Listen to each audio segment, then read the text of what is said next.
اللهم صل على سيدنا ومولانا محمد معدن الجود والكرم وآله وأصحابه الكرام وابنه الكريم وبارك وسلم صلاة دائمة سرمدا أبدا بحمده تعالی وبکرم مصطفیٰ صلی اللہ تعالی علیہ وسلم۔ آج کی شب میں قرآن عظیم کے 15 پارے مکمل ہو چکے ہیں، یعنی ہمارے نصف قرآن عظیم کی تلاوت مکمل ہو چکی ہے۔ اللہ تبارک و تعالی بقیہ نصف قرآن صحیح تجوید سے پڑھنے اور آپ کو سماعت کرنے کی توفیق عطا فرمائے۔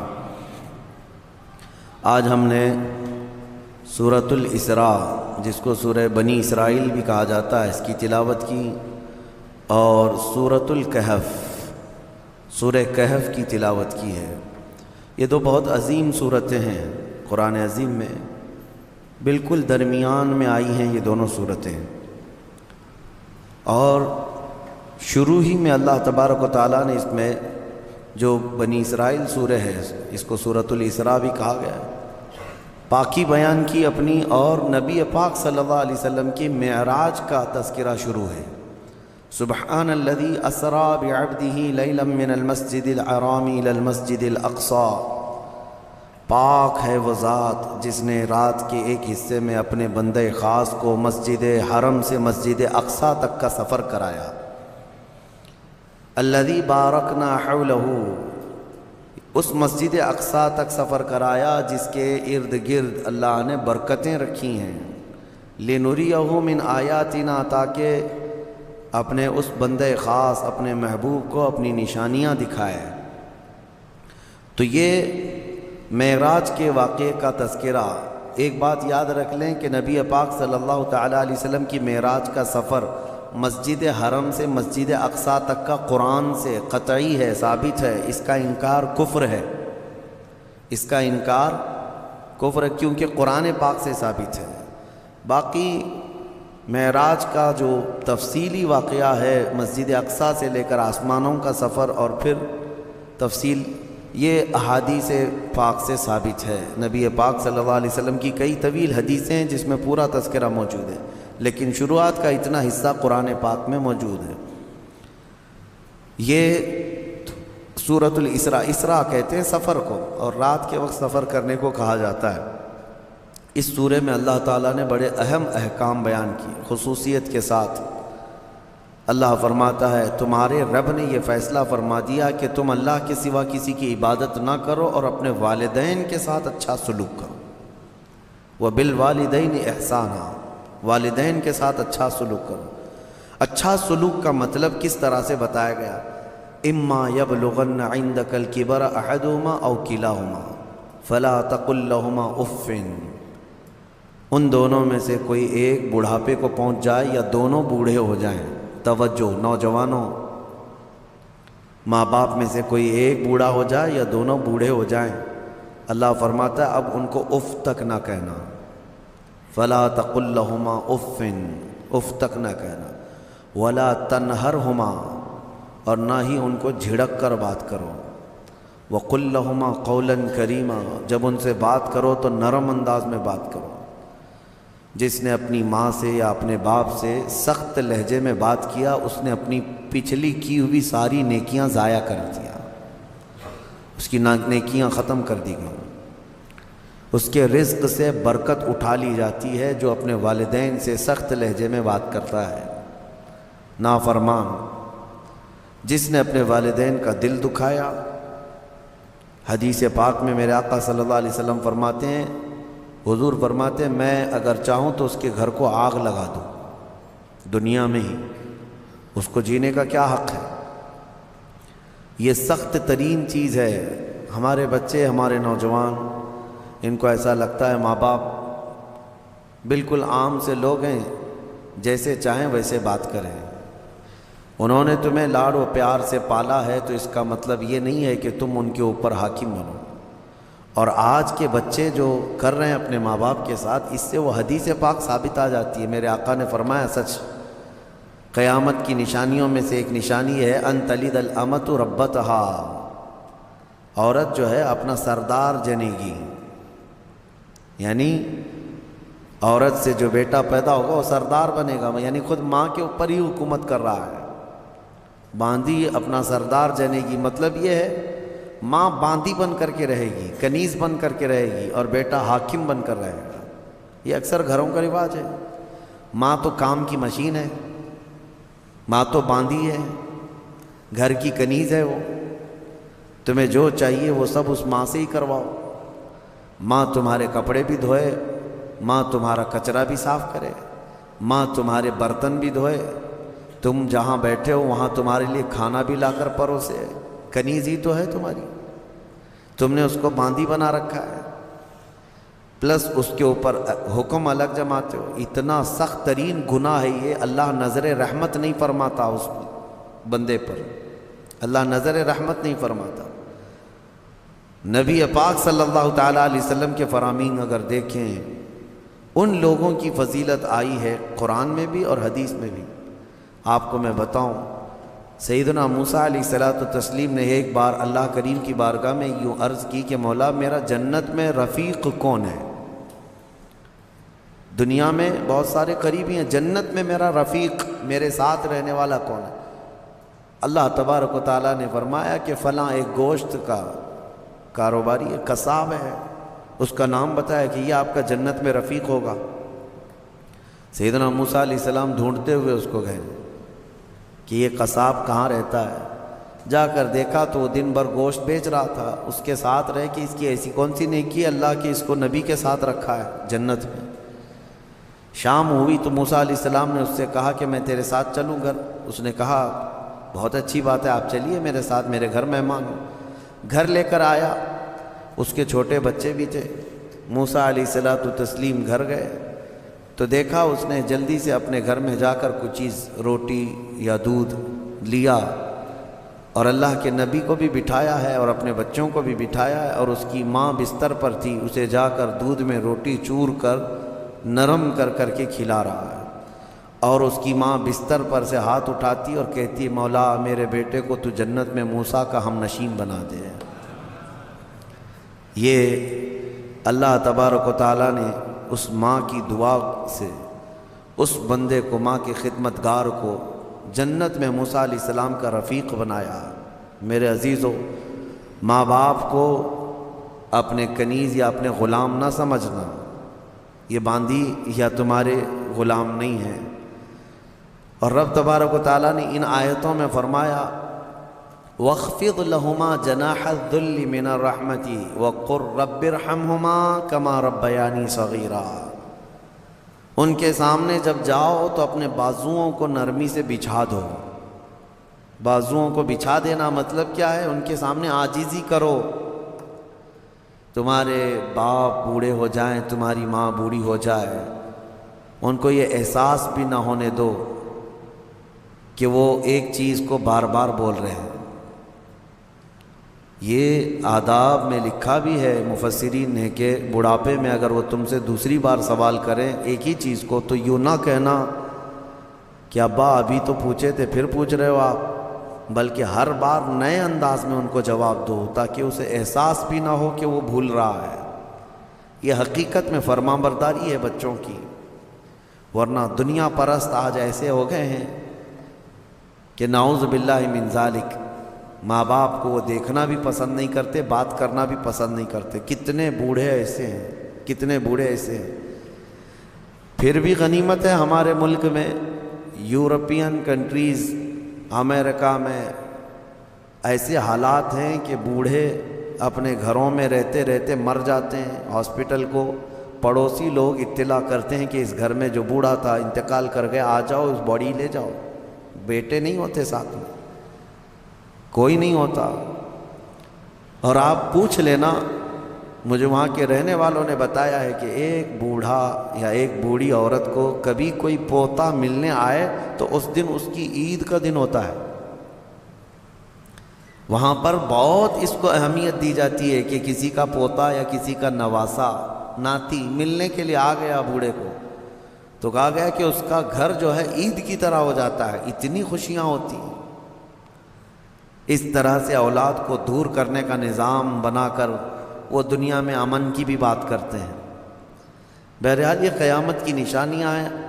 حضور پاک صلی اللہ تعالیٰ علیہ وسلم نے اس شخص کے لیے ہلاکت کی دعا کی ہے منبر پر کھڑے ہو کر کے میرے آقا نے ہلاکت کی دعا کی، مولا وہ شخص ہلاک ہو، برباد ہو جائے۔ حضرت جبرائیل امین نے دعا کی اور حضور نے آمین کہا، وہ شخص ہلاک و برباد ہو جائے جو اپنے ماں باپ کو پایا لیکن ان کی خدمت نہیں کر سکا، ان کی خدمت نہیں کر سکا اور ان کو راضی کر کے جنت نہیں حاصل کر سکا، ایسا شخص ہلاک و برباد ہو جائے۔ حضور نے آمین کہا۔ اس بات کو سمجھو، کتنی مائیں ہیں جو ہمارے پاس اپنے بچوں کے متعلق کہتی ہیں، کتنے باپ ایسے ہیں جو اپنے بچوں کے متعلق ہمارے پاس کہتے ہیں، اور کتنے تو ایسے ہیں جو یہ کہتے ہیں کاش میری اولاد نہ ہی ہوتی تو میں سکون سے ہوتا۔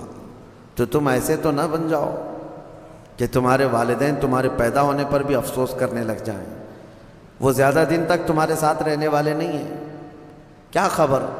اس لیے کوشش یہ کرو کہ ان کا احترام کریں، جتنے دن ہیں ان کو سکون کی سانس لینے دو، اور ہو سکے تو اپنے ہاتھ سے ان کی خدمت کرو، اپنے ہاتھوں سے ان کی خدمت کرو، کیونکہ ان کی خدمت کا بدلہ تم دے ہی نہیں سکتے۔ جب تم ماں کے پیٹ میں 9 مہینے تھے، ایک جھٹکا جو تم نے لگایا، تم 7 بار اپنی ماں کو حج کرا کر کے بھی اس جھٹکے کا اجر نہیں دے سکتے، اس کا بدلہ نہیں چکا سکتے۔ تم اپنی ماں کو کندھے پر بٹھا کر حج بھی کرا لو 7 مرتبہ، تب بھی تم اس کا وہ حق نہیں ادا کر سکتے۔ بہت بڑا عظیم حق ہے، اور کتنے ہلکے میں دھڑلے سے نوجوان اپنی ماؤں کو گالیاں تک دیتے ہیں، نعوذ باللہ۔ اور فرمایا گیا کہ جب ماں باپ، ایک نشانی میں آپ کو بتا دوں آپ کی زندگی کی، سب کو بتا دیتا ہوں، اپنی اپنی زندگی میں اس کو جانچ لینا۔ ابھی کل ہی کی بات ہے، میرے سامنے ایک بات آئی تھی، تجربے کی ہے، اس لیے میں آپ کے سامنے کہہ رہا ہوں۔ اللہ ایسا ہرگز نہ ہونے دے ہمارے گھر میں، جس دن ماں اور باپ بیٹے سے بات کرنے میں ڈرنے لگ جائیں کہ پتہ نہیں بیٹا ناراض نہ ہو جائے، فرمایا گیا اس دن اس کے رزق کے دروازے بند ہو چکے ہوں گے، اس کی برکت کے دروازے ختم ہو چکے ہیں۔ ماں باپ جب بچے سے ڈرنے لگ جائیں کہ کچھ کہوں گا تو بیٹا روٹھ نہ جائے، الٹا جواب دے دے گا، رس کر کے روٹ کر کے گھر چھوڑ کر بھاگ جائے گا، یہ سب حالات سے جب ماں باپ تم سے بات کرنے میں ڈرنے لگ جائیں، ڈانٹنا تو وہ بہت پہلے ہی چھوڑ چکے، اب بات کرنے میں بھی ڈرنے لگ جاتے ہیں جب بچہ جوان ہوتا ہے۔ اصل خدمت اور اصل فرمانبرداری یہی ہے کہ تم جوان اور طاقتور ہو اور وہ بوڑھے ہو چکے، اور جب ماں باپ جوان رہتے ہیں اور بچہ چھوٹا ہوتا ہے سب ادب کرتے ہیں، کیونکہ اس وقت ماں باپ طاقتور ہیں، کما بھی رہے ہیں، اور بچے کے اندر طاقت نہیں، وہ عزت ہی کرتا ہے، احترام کرتا ہے۔ اصل عزت اور احترام اس وقت ہے جب تم کما رہے ہو، طاقتور ہو گئے ہو اور ماں باپ بوڑھے ہو چکے ہیں۔ اب دیکھا جائے گا تمہارا امتحان کہ تم اپنے ماں باپ کے ساتھ اب کس طرح سلوک کرتے ہو۔ اللہ کریم ہم سب کو والدین کی فرما برداری عطا فرمائے، اور جن کے والدین موجود ہیں وہ خدمت کر کے وہ جنت حاصل کریں۔ قرآن پاک کی ایک آیت اللہ تعالیٰ نے یہ بھی فرمایا، وَلَا تَمْشِ فِي الْأَرْضِ مَرْحًا، زمین میں اکڑ کر مت چلو، إِنَّكَ لَن تَخْرِقَ الْأَرْضَ وَلَن تَبْلُغَ الْجِبَالَ طُولًا، تمہارے اکڑ کر کے چلنے سے نہ زمین پھٹے گی، نہ تم یعنی پہاڑوں کے برابر بلند ہو سکو گے۔ تم ذرا دیکھو تمہاری حیثیت کتنی ہے۔ جو لوگ اکڑ کر کے گردن اونچی کر کے چلتے ہیں ان کے لیے کہا گیا کہ غرور اور گھمنڈ آدمی کو ڈبو دیتا ہے، اور یہی غرور دنیا کا سب سے پہلا گناہ ہے جو شیطان کے اندر آیا۔ اس نے آدم علیہ السلام کو سجدہ جو نہ کیا وہ اکڑ ہی تو تھی، میں کیوں جھکوں اس کے سامنے، اور یہ اکڑ اللہ کو بالکل پسند نہیں۔ حدیث پاک میں ہے قیامت کے دن جو غرور اور تکبر کرتے تھے ان کو چونٹیوں کی طرح بنایا جائے گا، اور پورے اہل محشر سے کہا جائے گا ان کو اپنے پیروں سے روندو۔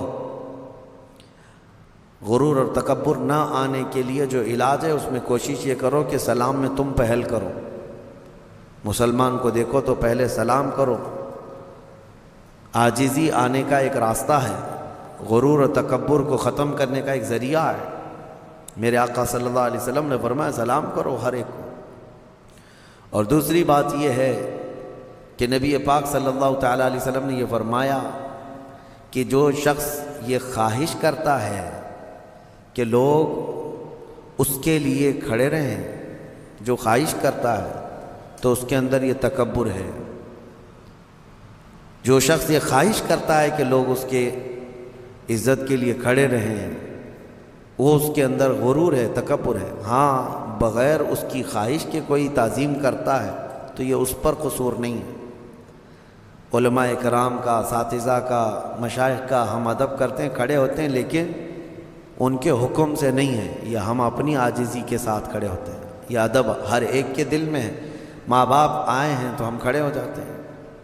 ماں باپ کے لیے کھڑا ہونا، مشائخ کے لیے کھڑا ہونا، یہ ایک مستحسن کام ہے۔ لیکن ہر آدمی اگر کوئی یہ سوچے کہ سارے دنیا میرے لیے کھڑی ہوتی رہے تو اس کے اندر یہ تکبر ہے، اس کے اندر غرور ہے، یہ گھمنڈ ہے۔ اللہ تعالیٰ ایسی چیزوں سے محفوظ فرمائے۔ میں سورہ کہف کو عرض کرتا ہوں کیونکہ بہت فضیلت والی سورہ آج ہم نے تلاوت کی ہے۔ بالکل بیچوں بیچ میں یہ سورہ آئی ہے قرآن پاک کے، سورۃ الکہف۔ اس کی فضیلت یہ ہے کہ نبی پاک صلی اللہ علیہ وسلم نے فرمایا جو اس کو شب جمعہ پڑھے گا، یعنی جمعہ کے دن یا مغرب سے لے کر کے جمعرات کا دن جب ختم ہو جاتا ہے، مغرب سے جمعہ کا دن شروع ہوتا ہے، دوسری مغرب آنے تک جو سورہ کہف کی تلاوت کرے گا، اس کے جہاں تلاوت کر رہا ہے وہاں سے لے کر خانہ کعبہ تک اللہ ایک نور پیدا فرمائے گا۔ اور بھی بہت ساری فضیلتیں کنز العمال میں آئی ہیں۔ فرمایا کہ جو سورہ کہف پڑھے گا اللہ اسے 3 دن تک ہر طرح کے گناہوں سے بچا لے گا، اور پھر کنٹینیو کرتا رہے۔ اور میرے آقا صلی اللہ علیہ وسلم کی ایک حدیث یہ بھی ہے کہ جو سورہ کہف کی شروع کی 10 آیتیں ہیں، ایک پیج میں پوری 10 آیتیں ہیں، جو یاد کر لے گا، دنیا کا سب سے بڑا فتنہ دجال جب آئے گا اللہ اس کو اس فتنے سے محفوظ فرمائے گا۔ وہ دجال کے فتنے سے محفوظ رہے گا، ورنہ دجال کا فتنہ بہت سخت ترین ہوگا۔ یہاں باباؤں کے فتنے سے لوگ نہیں بچ رہے ہیں۔ کوئی چمتکاری بابا آ جائے تو سب اس کے سامنے بھیڑ لگا دیتے ہیں۔ دجال تو مردے کو زندہ کر کے دکھائے گا، بارش بھی برسا کے دکھائے گا۔ ہاں دجال خالی چٹی نکال کے نہیں دکھائے گا، ہاں وہ گھاس بھی اگا کر دکھائے گا، سبزے بھی نکالے گا، بہت ساری چیزیں ایسے عجوبے کر کے دکھائے گا۔ لیکن بہت لوگ اس کے پیچھے اندھا دھند بھاگنے لگ جائیں گے کہ ہمارا خدا اتر پڑا۔ صرف ایمان والے جن کو اللہ بچانا چاہے وہ اس کے فتنے سے محفوظ رہیں گے۔ ایک تو بچ جانا الگ ہے، لیکن جو اس پر ایمان نہیں لاتا ان کو وہ سزا بھی دیتا ہے۔ دجال جو ہے دونوں ٹانگیں پکڑ کر چیر دے گا، کچھ لوگوں کو کھولتے ہوئے تیل میں بھی ڈال دے گا۔ اس کا رعب و دبدبہ ہوگا، اس کا غلبہ ہوگا۔ اس کے لیے مومنین کو وہ اذیتیں بھی دے گا، تکلیفیں بھی دے گا، لیکن جو جمع رہا اس کے لیے بہت بڑی جنت ہے، بہت بڑی جنت کا اللہ نے وعدہ فرمایا۔ لہٰذا اس فتنے سے حفاظت کے لیے حدیث میں ملتا ہے کہ جو سورہ کہف کی 10 آیتیں روزانہ رات کو پڑھ لیا کرے، اللہ تعالیٰ اس کو دجال کے فتنے سے محفوظ فرماتا ہے۔ اللہ کریم ہم سب کو دجال کے آنے تک دنیا میں نہ رکھے۔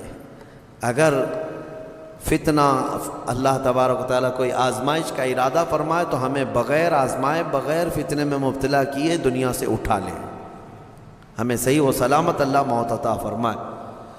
اس پورے پارے میں 3 سوالات کرنے کے لیے یہودی آئے تھے حضور صلی اللہ علیہ وسلم کے پاس۔ اب ایک بات میں بتاتا ہوں، یہ سورہ جو اتری ہے نا پوری، یہودی جو ہے ٹیسٹ لینے کے لیے آئے تھے کہ اللہ کے آخری نبی ہیں تو ہم کچھ ایسے سوالات کریں گے جن کے جواب عربوں کو تو نہیں معلوم تھے، عربوں کو نہیں معلوم، وہ صرف اہل کتاب جانتے تھے۔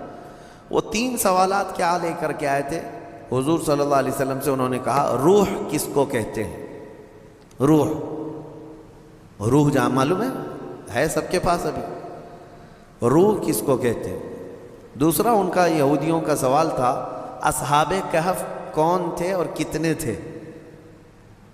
یہ غار والے لوگ کون تھے اور کتنے تھے؟ یہ سوال انہوں نے لا کر کے پیش کیا۔ تیسرا سوال تھا ذوالقرنین کون ہے؟ حضور پاک صلی اللہ علیہ وسلم نے فرمایا جاؤ میں کل اس کا جواب دوں گا۔ اب سنو، یہ کس کے لیے؟ نبی رحمت سید الانبیاء کے لیے۔ سنو توجہ سے، جو بڑے ڈھیٹ سے کہتے ہیں نا، عام لوگوں کی بات کر رہا ہوں، رسول رحمت صلی اللہ علیہ وسلم نے یہودیوں سے کہا کہ کل آ جانا، میں بتا دوں گا۔ تو حضور کا یہ ارادہ تھا کہ آیتیں اتریں گی، وہی آئے گی تو میں اس سے جواب دوں گا۔ کوئی آیت نہیں آئی، کوئی وحی نہیں آئی۔ دوسرے دن یہودی آئے، حضور پاک صلی اللہ علیہ وسلم نے ان سے فرمایا کہ جاؤ، میں اور کل بتاؤں گا۔ 2 مرتبہ 3 مرتبہ حضور صلی اللہ علیہ وسلم نے ٹال دیا، اور یہودیوں کو یہی چاہیے تھا، بہانہ بدنام کرنے کے لیے، پروپیگنڈا پھیلانے کے۔ اب آیتیں نہیں آئیں، کئی دن تک وقفہ ہو گیا۔ روز آیت آتی تھی، کبھی دن میں کئی مرتبہ آیتیں اترتی تھی، لیکن اتنا لمبا وقفہ ہو گیا۔ حضور اکرم صلی اللہ علیہ وسلم کے قلب اطہر پر یہ بات بہت گراں گزر رہی تھی کہ کیا ہو گیا۔ تب پھر اللہ تعالیٰ نے یہ سورہ تو اتاری، سورہ کہف، لیکن اس میں یہ فرمایا وَلَا تَقُولَنَّ لِشَيْءٍ إِنِّي فَاعِلٌ ذَلِكَ غَدًا، اے محبوب ہرگز ہرگز یہ مت کہنا کہ کل میں یہ کر دوں گا۔ یہ اللہ تعالیٰ کو پسند نہیں ہے، اپنے رسول کو اللہ تعالیٰ فرما رہا ہے ہرگز یہ مت کہنا کہ کل میں یہ کر دوں گا، الا ان یشاء اللہ، جب بھی کہنا تو یوں کہنا اگر اللہ چاہے تو کروں گا۔ یہی ہے انشاءاللہ۔ انشاءاللہ جو ہم کہتے ہیں، بعض لوگوں کو شک لگنے لگتا ہے، ارے پکا بولو نا۔ انشاءاللہ ہر پکی بات پہ بھی بولا جائے۔ ہاں یہاں ہمارے ہاں اس طرح کا رواج ہے۔ شروع میں ایسا تھا، ہم جو ہے مصر میں بس جا رہی تھی، ہمارے جہاں جانا ہے کالج کلیہ پہ، نمبر بھی وہی ہے بس کا، لیکن شک ہو رہا تھا۔ تو بس کے ڈرائیور سے ہم نے پوچھا کہ یہ کلیہ جائے گی، مدینہ نصر جائے گی؟ اس نے کہا انشاءاللہ۔ تو منہ دیکھتے کھڑے رہ گئے۔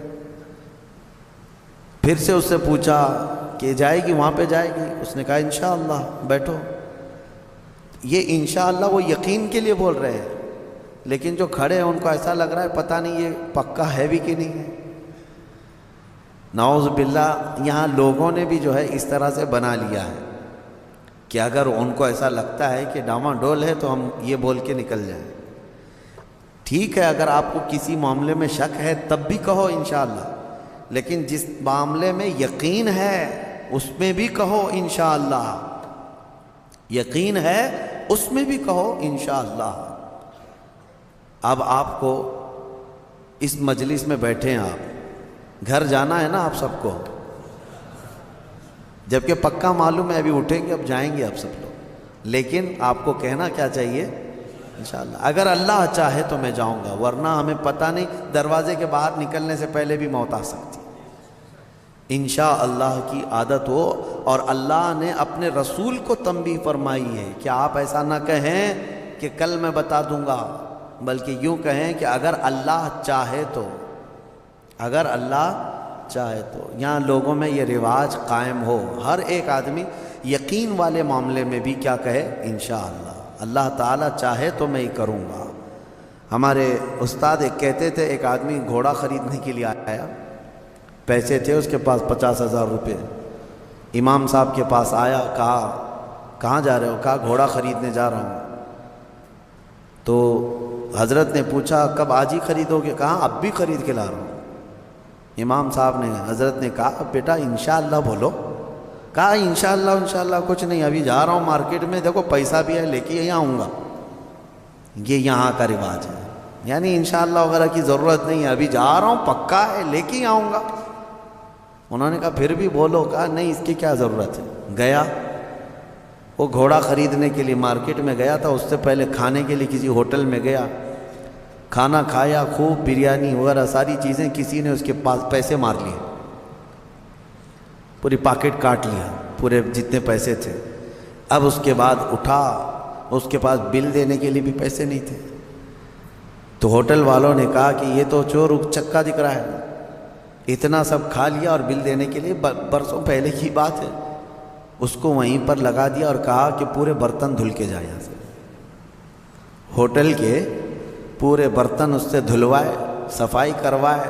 شام ہو گئی، کپڑے میلے تھے، کچیلے، پتہ نہیں کتنے ٹیبل صاف کیا، برتن دھویا اور واپس منہ لٹکائے آیا۔ حضرت بیچ میں مل گئے امام صاحب، کہا کہاں ہے گھوڑا؟ تو اس نے کہا میں انشاءاللہ گیا تھا گھوڑا لانے، انشاءاللہ کھانا کھا رہا تھا، انشاءاللہ کسی نے پیسے چرا لیا، پھر انشاءاللہ ہوٹل والے نے جو ہے برتن منجوایا، پھر انشاءاللہ میں ٹیبل صاف کیا، پھر انشاءاللہ اب واپس آیا۔ اب تو ہر بات پہ انشاءاللہ۔ میرے عزیزو، یہ کوئی انشاءاللہ یہ محاورہ نہیں ہے، تکیہ کلام نہیں ہے، یہ یقین کو جتاتا ہے اللہ کی ذات سے آپ کا کتنا گہرا تعلق ہے۔ لٹ جانے کے بعد مت کہو، سب کچھ ہونے کے وقت بھی کہو کہ اگر میرا مولا چاہے۔ اسی طرح کی ایک روایت حضرت سلیمان علیہ السلام کے متعلق ہے۔ ان کی 100 بیویاں تھیں، انہوں نے ایک رات یوں کہا کہ آج کی رات میں اپنی ساری بیویوں کے پاس جاؤں گا، سب سے صحبت کروں گا اور ہر ایک سے ایک مجاہد بیٹا پیدا ہوگا، لیکن انہوں نے انشاءاللہ نہیں کہا تھا۔ وہ گئے، رات ساری بیویوں سے ملاقات کی۔ اللہ کے نبی ہیں، نبی کی طاقت کو عام انسانوں سے کمپیئر نہیں کریں بہرحال، لیکن ان کے اس قول کا کچھ بھی نہیں ہوا۔ بعد میں ایک ہی بیوی سے ایک بیٹا پیدا ہوا، کمزور۔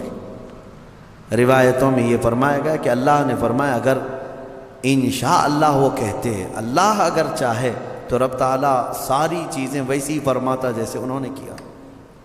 بہرحال یہ تنبیہ کے لیے، درس کے لیے۔ اب جب نبیوں کے لیے اللہ تعالیٰ نے یہ فرمایا ہے تو عام انسانوں کے لیے کیا ہے؟ خیر، آیتیں اتری اور پھر اللہ نے بتا دیا اپنے محبوب کو روح کیا چیز ہے، اصحاب کہف کون تھے، ذوالقرنین کون ہے۔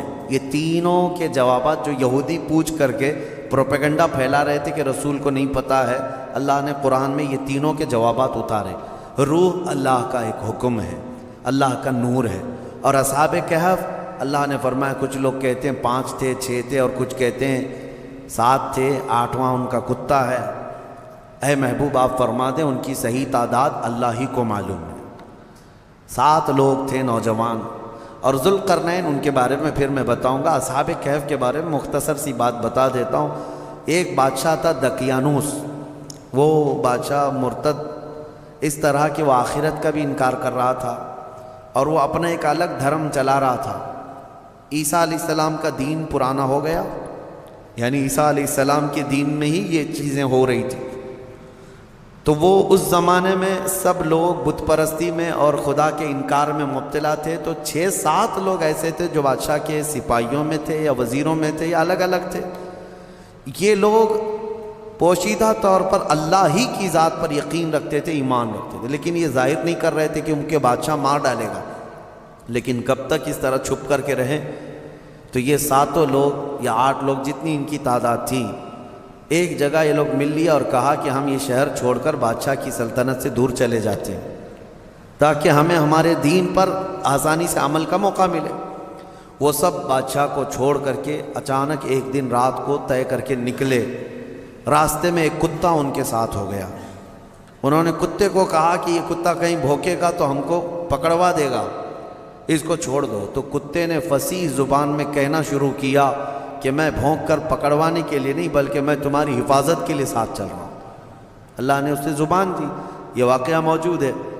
جب وہ لوگ نکلے بہت دور، آبادی سے بہت دور نکلے، اور ایک غار میں جا کر کے انہوں نے آرام کی غرض سے پناہ لی، گئے اور سوئے۔ اب رب تعالیٰ فرماتا ہے فَضَرَبْنَا عَلَىٰ آذَانِهِمْ فِي الْكَهْفِ سِنِينَ عَدَدًا، ہم نے ان پر ایک لمبے سالوں تک نیند طاری کر دی۔ وہ سوئے تو سوتے رہ گئے۔ اب ہوا یہ کہ بادشاہ کو دوسرے دن کسی نے شکایت کی کہ 7 لوگ آپ کے وزیروں میں سے، سپاہیوں میں سے ایسے ہیں جو آپ کے دین پر نہیں، وہ اللہ پر ایمان رکھتے اور وہ شہر چھوڑ کر چلے گئے۔ بادشاہ نے ان کی تلاش جاری کروائی، کہاں ہیں ڈھونڈو۔ جب تلاش جاری ہوئی تو ایک چرواہے نے بتایا کہ ایک جگہ سے میں ان کو گزرتے ہوئے دیکھا، اس غار میں گئے۔ بادشاہ اپنے سپاہیوں کو حکم دیا کہ جاؤ اس غار میں دیکھو۔ دیکھا تو کچھ لوگ سوئے ہوئے تھے۔ بادشاہ نے کہا ان کی سزا یہ ہے کہ ان کے غار کے منہ پر دیوار بنا دو، ان کی قبر یہی ہو جائے، یہ باہر یہاں سے نہ نکل سکے۔ اس غار کے منہ کو دیوار چڑھا کر بند کر دیا گیا۔ یہ سزا تھی بادشاہ کی طرف سے کہ وہ میرے دین سے نکلے ہوئے لوگ ہیں۔ خیر سارے لوگ چلے گئے تو ایک چرواہے نے وہاں پر جو موجود تھا اس نے ان کی پوری تاریخ، ان کے نام لکھ دیے، یہ کون لوگ تھے، یہاں کیوں آئے تھے اور ان کے اوپر کیا سزا ہوئی۔ بات ہو گئی۔ یہ دقیانوس بادشاہ کا ظلم تھا، وہ لوگ چلے گئے۔ اب یہ لوگ سوتے رہے، قرآن میں ہے 309 سال تک سوتے رہے، 309 سال۔ اصل میں یہ 300 سال ہی ہیں، لیکن یہ جو سورج کے سال ہیں جن کو شمسی سال کہتے ہیں، جنوری، فیبروری، مارچ، اپریل، یہ شمسی سال ہیں، یہ سورج سے چلتے ہیں، اور قمری مہینے جو ہیں چاند سے چلتے ہیں، جو محرم، صفر، ربیع الاول، ربیع الاخر۔ اس میں اور اس میں فرق کیا ہوتا ہے معلوم ہے؟ ہر 100 سال پہ 3 سال کا فرق آ جاتا ہے، ہر 100 سال پہ 3 سال کا فرق آ جاتا ہے۔ یعنی اسلامی مہینے کبھی 29 کے ہوتے ہیں، کبھی 30 کے، کبھی 2 مرتبہ 29 کے ہو گئے۔ یہ جو چاند والے مہینے ہم ان کو اسلامی مہینہ کہتے ہیں، اصل یہ چاند کے مہینے، چاند سے چلتے ہیں۔ اور باقی جو سورج سے چل رہے ہیں شمسی مہینے، جنوری، فیبروری، یہ فکس ہیں، ان میں کوئی چاند بھی دیکھنے کی ضرورت نہیں، سورج بھی دیکھنے کی ضرورت نہیں، وہ فکس ہیں۔ تو ان سالوں کے اعتبار سے جو شمسی سال اگر 100 سال ہو گئے تو قمری جو ہے نا 103 سال ہو جائیں گے۔ اس طرح 300 سال شمسی وہ اصحاب کہف سوتے رہے، لیکن قمری مہینوں کے اعتبار سے 309 سال ہو گئے، 9 سال ایکسٹرا۔ تو 309 سال کے بعد اللہ تعالیٰ نے دوبارہ کیسے ان کو اٹھایا؟ اب روایت میں یہ ہے کہ ایک بادشاہ آیا بیدروس، وہ اچھا بادشاہ تھا، منصف تھا، عادل تھا، ایمان والا تھا۔ اس نے اپنی قوم کو ہدایت دینے کی بہت کوشش کی، سمجھا رہا تھا کہ آخرت پر ایمان لاؤ، اللہ دوبارہ موت کے بعد اٹھانے والا ہے۔ لوگ انکار کرتے تھے کہ کچھ نہیں ہوتا، مرنے کے بعد جو ہے نا جیسے جلا کر کے راکھ کر دیے، استھیاں بہا دیا گنگا میں، اب کوئی آنے والا نہیں ہے۔ یہی عقیدہ اس وقت بھی تھا کہ کوئی دوبارہ اٹھایا نہیں جائے۔ عجیب بات ہے، جلا کر راکھ کر کے دریا میں بہاتے ہیں اور کہتے ہیں کہ حساب کتاب کچھ نہیں ہوگا، لیکن پرن جنم کا عقیدہ رکھتے ہیں، نہیں دوسرے جنم میں چوہا بلی ہو کے پیدا ہو سکتا ہے، کتا بھی بن کے پیدا ہو سکتا ہے۔ اچھے گن کیا تھا تو کچھ اچھا بن کے پیدا ہوگا، اب برے گن کیا تھا تو دوسرے جنم میں پتہ نہیں کیا بن کے پیدا ہوگا۔ اب یہ جتنے حکومت میں بیٹھے ہم دیکھتے ہیں کیا بن کے پیدا ہوں گے ان کے حساب سے۔ ہمارا عقیدہ تو نہیں ہے، ہمارے ہاں ایک بار موت کے بعد دوبارہ قیامت کے دن ہی اٹھایا جائے گا، قیامت کے دن ہی دوبارہ اٹھایا جائے گا۔ اس کا انکار کر رہے تھے لوگ کہ دوبارہ اٹھایا نہیں جائے گا۔ تو بیدروس بادشاہ اللہ کی بارگاہ میں دعا کر رہا تھا، مولا کوئی ایسی نشانی بتا دے کہ جس نشانی کو دیکھ کر کے یہ قوم ایمان لے آئے۔ تو اس بادشاہ کی دعا پر اصحاب کہف جو 300 سال سے سو رہے تھے، اللہ نے ان کو دوبارہ اٹھایا۔ وہ اٹھے، انہوں نے آپس میں ایک دوسرے کو سوال کیا کہ ہم کتنے دن کب سے یہاں سو رہے ہیں؟ کسی ساتھی نے کہا صبح آئے تھے، دوپہر ہو گئی ہیں۔ کسی نے کہا نہیں تھوڑا زیادہ سو لیے۔ بعد میں پھر انہوں نے اپنی نشانیاں دیکھی، ناخن بہت بڑے، بال الگ سے دکھ رہے ہیں۔ انہوں نے کہا کچھ تو معاملہ ہے، اللہ بہتر جانتا ہے ہم کتنے دن یہاں ٹھہرے رہے۔ ایمان والے تھے۔ ان ساتھیوں نے ایک اپنے ساتھی کو پیسے دے کر کے بازار بھیجا کہ بھوک بہت لگی ہے، کھانا لے آؤ۔ دیکھیں اللہ دوبارہ زندہ کر رہا ہے تو کھانے کی بھوک بھی ہے انہیں۔ بھیجا اور اس کو یہ کہہ کر کے بھیجا کہ خبردار کوئی بھی تمہارے اوپر نظر نہ ڈالے، بادشاہ کی پولیس، کہ اگر وہ بادشاہ کو پتہ چل گیا تو ہم سب کو گرفتار کر لے گا۔ وہ 300 سال پہلے کی بات بول رہے ہیں۔ اس اپنے ساتھی کو بھیجا اور وہ چھپتے چھپتے شہر میں آیا اور کھانا لیا۔ کھانا لے کر کے اس نے پیسے دیا تو دکان والے نے دیکھا پیسے ہی کون سے، 300 سال پہلے کے پیسے۔ ظاہر سی بات ہے حکومتیں بدلتی ہیں، سکے بدل جاتے ہیں۔ اس کی تو سب سے بہترین مثال ہمارے زمانے میں دیکھ لیا۔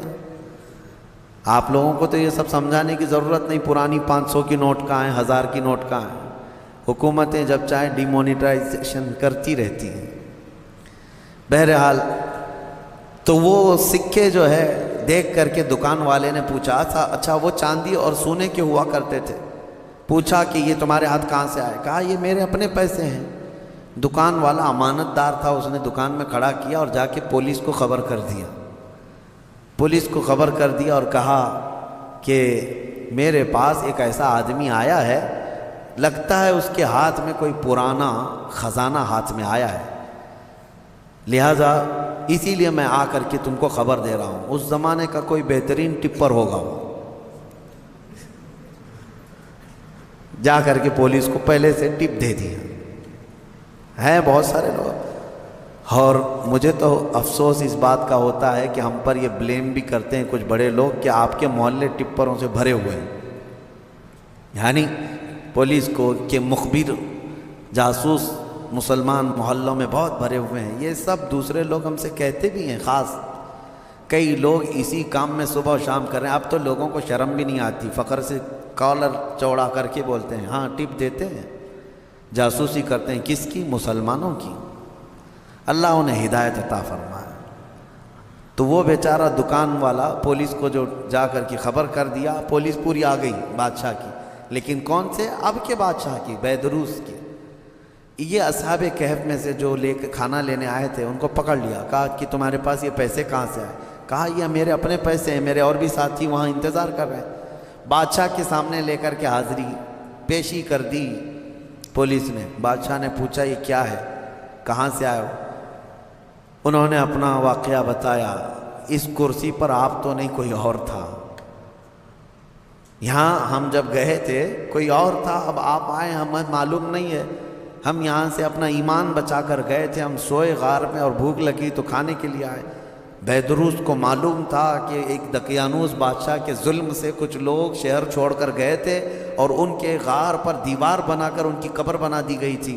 جیسے ہی بیدروس کو یہ پتہ چلا کہ ان میں سے کوئی آیا ہے، کرسی چھوڑ کر اٹھا اور کہا لے چلو مجھے تمہارے ساتھیوں کے پاس۔ بادشاہ اپنی فوج کے ساتھ نکل پڑا اس غار کے پاس جہاں یہ لوگ سوئے تھے۔ اب غار میں موجود دوسرے ساتھیوں نے دیکھا تو کہنے پکڑا گیا ہمارا ساتھی، دیکھو پوری پولیس کے ساتھ آ رہا ہے۔ لیکن جب بادشاہ آیا دیکھا ان اصحاب کہف کو، دیوار پر ان کی پوری تاریخ بھی موجود ہے اور یہ زندہ سلامت بیٹھے ہوئے ہیں۔ سارے بادشاہ کے ساتھ پوری قوم جتنی تھی سب کے سب اللہ کی بارگاہ میں سجدے میں گر گئے کہ ہم ایمان لاتے ہیں مولا تو قادر مطلق ہے۔ 300 سال کی نیند کے بعد کسی بھی انسان کو جب اٹھا سکتا ہے تو مرے ہوئے راکھ میں گئے ہوئے انسان کو بھی اٹھانے پر اللہ تو قدرت رکھتا ہے۔ بے شک مولا میرا قادر ہے، اور اسی لیے رب تعالیٰ نے قرآن میں فرمایا منہا خلقناکم وفیہا نعیدکم ومنہا نخرجکم تارۃ اخری۔ پتہ ہے یہ ہم دعا کہاں پڑھتے ہیں؟ ولیمے میں، کھانا کھانے کے وقت، قبرستان میں مٹی دینے کے وقت۔ ہاں کیوں پڑھتے ہیں؟ اس کا مطلب یہ ہے اللہ فرماتا ہے ہم نے اسی سے تمہیں پیدا کیا، مٹی سے، اسی سے ہم نے تمہیں پیدا کیا اور اسی میں ہم تم کو لے جائیں گے اور اسی سے ہم تم کو دوبارہ اٹھائیں گے۔ مٹی دینے کے وقت ہر ایک کو یہ احساس ہونا چاہیے میں اسی سے پیدا ہوا ہوں، اسی میں جاؤں گا اور اسی سے پھر اٹھایا جاؤں گا۔ تو سارے سجدہ ریز ہوئے، ایمان لائے، اور پھر اصحاب کہف واپس اپنے غار میں گئے، پھر سو گئے، اور پھر ان کو لمبی نیند آئی، اور ایسی نیند آئی کہ آج تک سو رہے ہیں۔ حدیث پاک میں وہ ابھی بھی سو رہے ہیں۔ قیامت کے قریب اللہ ان پر صرف موت طاری کرے گا، ورنہ ابھی تک وہ سو رہے ہیں، اور ہر عاشورہ محرم کی 10ویں تاریخ کو کروٹ بھی بدلتے ہیں۔ اصحاب کہف آج بھی سو رہے ہیں اپنے غار میں، اور قرآن میں اللہ نے فرمایا ان کے غار کو اللہ نے ایسا رکھا ہے کہ سورج بھی ان کے غار کے اوپر سے نہیں جاتا، سورج کی تیز روشنیاں ان کے اوپر نہیں آتی، وہ غار اوپر سے چھپا ہوا نہیں ہے، وہ کھلے میدان میں سوئے ہیں۔ سورج جب ان کے غار کے اوپر سے جاتا ہے تو دائیں ہو جاتا ہے یا بائیں ہو جاتا ہے، موسموں کے حساب سے سیدھے ان کے اوپر سے نہیں جاتا، موسموں کے تھپیڑوں سے اور سختیوں سے بھی اللہ نے ان کو محفوظ رکھا ہے۔ اور قرآن میں اللہ فرماتا ہے کہ تم اگر دیکھو گے وَتَحْسَبُهُمْ أَيْقَاظًا وَهُمْ رُقُودٌ وَنُقَلِّبُهُمْ ذَاتَ الْيَمِينِ وَذَاتَ الشِّمَالِ وَكَلْبُهُمْ بَاسِطٌ ذِرَاعَيْهِ بِالْوَصِيدِ۔ دیکھنے والا دیکھے گا تو ایسا لگیں گے کہ وہ زندہ بیٹھے ہوئے ہیں جبکہ وہ سو رہے ہیں، اللہ فرماتا ہے، اور وہ کبھی دائیں اور بائیں پلٹتے رہتے ہیں، اور ان کا کتا پالتی مار کر ان کے قدموں میں بیٹھا ہوا ہے۔ لَوِ اطَّلَعْتَ عَلَيْهِمْ لَوَلَّيْتَ مِنْهُمْ فِرَارًا۔ اللہ فرما رہا ہے اگر تم دیکھنے کی کوشش کرو گے، پیٹ پھیر کر کے بھاگ جاؤ گے، تمہارے اوپر اللہ ایسا رعب ڈالے گا کوئی دیکھ نہیں سکے گا، کوئی دیکھ نہیں. اب جارڈن میں ایک جگہ اصحاب کہف کا غار کہہ کر کے بتایا جاتا ہے اور لوگ اندر گھس کے دیکھ کے بھی آتے ہیں, ویڈیو بھی کر کے آتے ہیں, لیکن قرآن کے اعتبار سے مجھے نہیں لگتا. یہ پتہ نہیں جا کر ہڈیوں کے ویڈیو بنا کر کے لاتے ہیں, اور انٹرنیٹ پہ بھی بہت سارے ویڈیو پڑے ہیں اصحاب کہف کا غار, اصحاب کہف کا غار. یہ غار کہاں ہے اور اللہ کیسے محفوظ رکھا ہے, آپ وہاں جا نہ سکیں گے. رعب ایسا اللہ تعالیٰ نے اس غار پر رکھا ہے. اب خلاصہ کلام یہ ہے کہ اس میں جو چیزیں عبرت کی ہیں وہ میں کہتا ہوں. وہ کون تھے؟ اللہ کے نبی تھے؟ وہ کون تھے؟ رسول تھے؟ فرشتے تھے؟ نہیں. اللہ فرماتا انہم فتیۃ آمنوا بربہم, بس وہ نوجوان تھے جو اپنے رب پر ایمان لائے تھے. اگر نوجوان مضبوط ایمان لائیں, مولا صدیوں تک ان کی حفاظت فرماتا ہے. ان کے ایمان کی برکت دیکھیں. اور اتنا ہی نہیں, وہ اچھے لوگ تھے. میاں کتا کیا کر رہا ہے؟ کتا کیوں ابھی تک محفوظ ہے؟ اور بلکہ بعض روایات میں ہے جانوروں کو تو قیامت کے دن ختم کر دیا جائے گا, ان کا معدوم کر دیے جائیں گے, ان کے لیے جنت دوزخ نہیں ہے. لیکن اصحاب کہف کا کتا جنت میں جائے گا, کتا بھی جنت میں جائے گا. اس کی وجہ یہ ہے, فرمایا کہ کتا جنت میں جا رہا ہے, وجہ یہ ہے کہ اللہ والوں کے دامن سے لگا ہوا ہے, اللہ والوں کے ساتھ بیٹھا ہوا ہے. تو میں یہ پوچھتا ہوں, اللہ والے نیک بندوں کی معیت میں صحبت میں رہ کر کتا جنت میں جا سکتا ہے, تو تم امت محمدیہ اگر غوث پاک کی نسبت حاصل کرو, غریب نواز کی نسبت حاصل کرو, تو کیا اللہ تعالیٰ ان کے ساتھ تمہیں محشر میں جنت نہیں عطا کرے گا؟ اسی لیے بریلی کے امام نے اپنی نسبت پہ یوں فخر کیا تھا, اے سرکار غوث تجھ سے در سے سگ, اور سگ سے ہے مجھ کو نسبت, میری گردن میں بھی ہے دور کا ڈورا تیرا. اس نشانی کے جو سگ ہیں نہیں مارے جاتے. ہاں, جن کتوں کے گلے میں پٹا ہوتا ہے ان کو میونسپلٹی والے نہیں اٹھاتے ہیں. کیوں؟ وہ نشانی ہے کہ یہ کسی مالک کا کتا ہے. آوارہ جو ہے اسے انجیکشن مار کے چلے جاتے ہیں. ہاں, جو آوارہ کتا بھونکتے رہتے ہیں ان کو انجیکشن مارتے ہیں یا لے جا کر کے کہیں ویرانے میں چھوڑ دیتے ہیں. آپ کے یہاں میونسپلٹی کی گاڑی اب آتی ہے نہیں آتی پتہ نہیں, لیکن دیکھو بیلٹ والے کتے کو کوئی پکڑ کے دکھائے. ارے اب تو کتوں کے لیے بڑے قانون بنے ہوئے ہیں. ہمارے ہاں تو چھوڑیں, باہر ملکوں میں تو انسانوں سے زیادہ اہمیت جو ہے نا کتوں کے لیے ہے. ان کے لیے بہت اعلیٰ قسم کے قانون بنے, پارلیمنٹ میں بل پاس ہوئے ہیں کتوں کے لیے, جاپان وغیرہ میں. ہاں, کتے کو کچھ نہیں کہہ سکتے آپ. بلکہ ایک آدمی نے کیس کیا کسی کے اوپر کہ اس نے میرے ٹامی کو کتا کہا, اس نے حقارت سے کتا کہا. یہ ڈیفیمیشن کا کیس, مان ہانی. ہاں, جیسے ابھی پرائم منسٹر کو کسی نے کہا تو وہ اپنے حد کے عزت کا کیس کر لیے, اس طرح کتے والے نے کیس کیا کہ مجھ کو کتا کہا. اس کو کتا نہیں کہنا چاہیے بلکہ پاکیزہ اخلاق والا. ہاں, بہت خوبصورت یہ القاب سے کہا جائے, یہ کتوں کے لیے بنے ہوئے ہیں. میں یہ کہہ رہا ہوں میرے عزیزو, بات یہ ہے کہ اگر کتا نسبت حاصل کر لے تو وہ اصحاب کہف کے ساتھ جنت میں جاتا ہے. تو اعلیٰ حضرت فاضل بریلوی نے یہی فرمایا, اس نشانی کے جو سگ ہیں نہیں مارے جاتے, حشر تک میرے گلے میں رہے یا غوث پٹا تیرا, حشر تک میرے گلے میں رہے پٹا تیرا. اللہ تعالیٰ ان اولیاء کی نسبت ہمارے گردنوں میں قائم و دائم رکھے, اور مولا کریم ہمیں سنی صحیح العقیدہ زندگی عطا کرے اور اہل سنت و جماعت پر خاتمہ بالخیر فرمائے. وآخر دعوانا ان الحمد للہ رب العالمین.